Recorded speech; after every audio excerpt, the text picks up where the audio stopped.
안녕하세요. 기독교 신앙의 개념을 잡아주는 개탑스입니다. 좁은 떠난 크리스천은 선의의 말대로 해석자의 집에 도착합니다. 해석자는 성경을 모호하게 해석할 수 있는 유일한 분, 성령을 가리킵니다. 7개의 가르침의 목적이 무엇이겠습니까? 그것은 그리스도가 왜 필요한지, 경건한 삶을 사는 것이 왜 중요한지 가르쳐 주는 것입니다. 말씀이 기반되지 않은 영적 체험은 신비주의와 같은 길로 빠지기 쉽고, 성령의 조명 없는 말씀은 형식주의로 흘러가기 쉽습니다. 이들의 삶에는 전혀 변화가 없습니다. 초기 한국교회를 세웠던 선교사들은 세례를 받기 전에 6개월에서 2년 동안의 철저한 교리 교육을 받도록 했습니다. 진정으로 복음의 비밀을 깨닫게 하고 또 경건한 삶을 유지하기 위해서였습니다. 존 번연은 해석자의 집을 좁은 문 다음에 배치하고 있는데, 이 또한 의미가 있습니다. 이것은 그리스도를 갈망하며 좁은 문까지 통과한 자에게 허락된 가르침이라는 것입니다. 다시 말해서 해석자의 가르침, 즉 성령께서 진리를 가르치시는 은혜는 오직 그리스도를 찾아가는 자들에게 주어진다는 것입니다. 해석자의 집에서 크리스천은 7개의 방들을 통해 7개의 중요한 가르침을 받습니다. 제일 먼저 간 곳은 고귀한 사람의 초상화가 걸려있는 방이었습니다. 해석자는 초상화의 주인공이 크리스천을 목적지까지 인도할 공인된 유일한 안내자라 설명하고 있습니다. 그 초상화는 하나님이 공인한 참된 목회자의 특징을 잘 나타내고 있습니다. 우리 간단하게 한번 살펴보겠습니다. 첫째로, 그림 속에 있는 인물은 매우 신중해 보였습니다. 목회자는 주께서 맡기신 영혼을 천국에 이르도록 인도하는 직무를 받고 있기 때문에 결코 경솔해서는 안 됩니다. 목회자는 영적인 생명을 다루는 의사와 같은 사람입니다. 그래서 영적으로 세밀한 주의를 기울이고 신중해야 할 것은 기본적인 자질이라 볼 수 있습니다. 둘째로, 그림 속에 있는 사람은 하늘을 바라보고 있습니다. 이는 영적인 것과 영원한 것, 그리고 천성에 관련된 것을 우선순위로 두며 세상에 속한 헛된 것들에 마음을 두지 않는다는 의미입니다. 반대로 거짓된 목회자는 이 땅의 것을 마음에 두고 부와 명예를 구하고 정치적인 것들을 추구하는 자들입니다. 셋째로, 그림 속에 있는 사람은 가장 귀한 책을 손에 쥐고 있습니다. 참된 목회자는 성경을 가르치기 때문에 성경을 부지런히 읽고 연구하며 자신이 먼저 하나님 말씀 안에 풍성히 가는 사람입니다. 참된 목회자는 세상의 원리와 이치, 철학이나 인간의 사상을 하나님 말씀과 섞지 않습니다. 넷째로, 그림 속에 있는 사람의 입술에 진리의 법칙이라는 글귀가 기록되어 있습니다. 참된 목회자는 진리의 말씀을 두려움 없이 담대함으로 전합니다. 경건한 목회자들이 말하기를 지금의 교회는 죄에 대한 설교가 사라지고 오히려 죄를 망각하게 해주는 설교를 선호한다고 한탄하고 있습니다. 다섯째로, 그림 속에 있는 사람은 세상을 등지고 있으며 사람들을 향해 간청하는 모습이었습니다. 참된 목회자는 세상이 추구하는 것과 세상의 즐거움을 포기하고 그리스도의 종이 된 사람들입니다. 세상 사람들을 향해 간청하는 모습은 복음 전함이 참된 목회자의 본질적인 일임을 보여주고 있습니다. 여섯째로, 그림 속에 있는 사람의 머리 위에는 황금 면류관이 씌워져 있었습니다. 이는 디모데후서 4장 7절에서 8절 말씀을 암시합니다. 나는 선한 싸움을 싸우고 나의 달려갈 길을 마치고 믿음을 지켰으니 이제후로는 나를 위하여 의의 면류관이 예비되었으므로.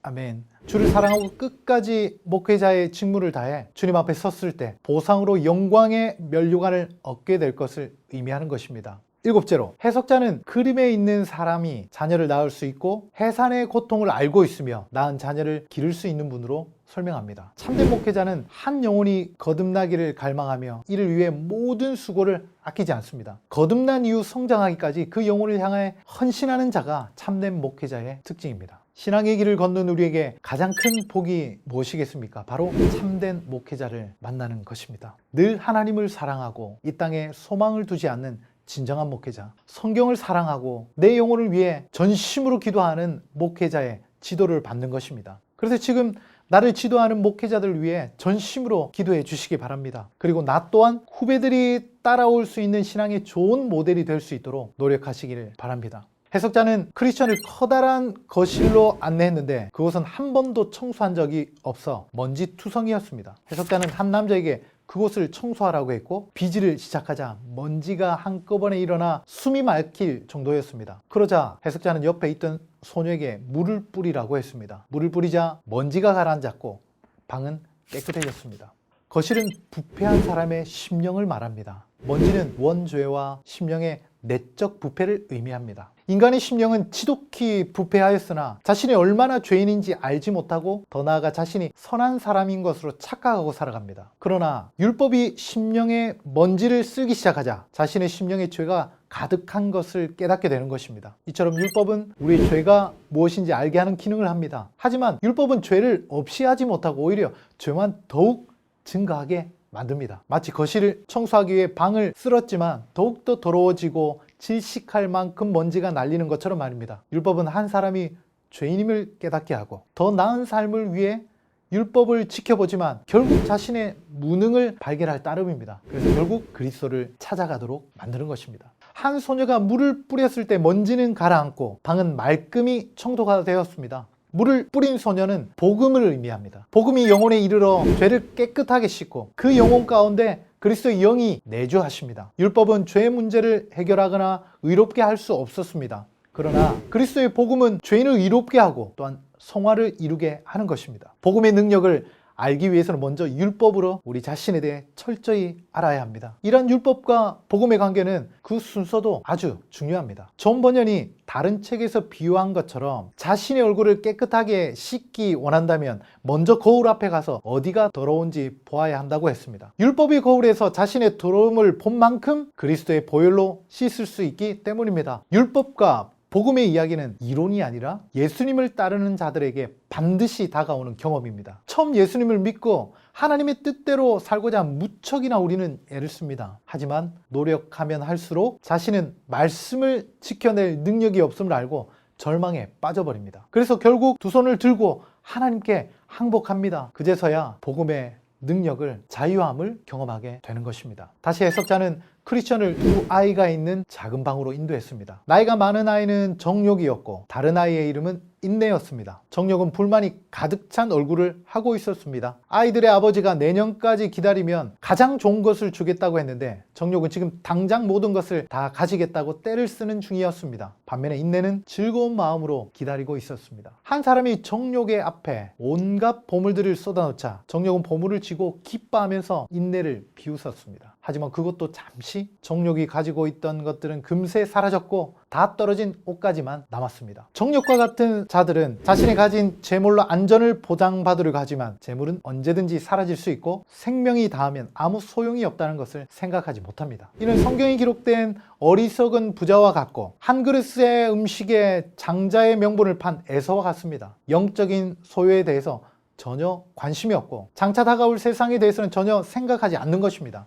하지만 천국 백성을 상징하는 인내는 차분히 앉아 기다렸습니다. 인내와 같은 자들은 이 세상에서 지금 있는 것에 만족하며 절제하며 낭비하는 일이 없습니다. 그리고 그들은 소유를 행복의 기준으로 삼지 않는 자들입니다. 그들은 영원한 약속을 믿고 정욕의 비웃음에도 넉넉하게 참을 수 있습니다. 정욕과 인내 이야기는 우리에게 어떤 도전을 합니까?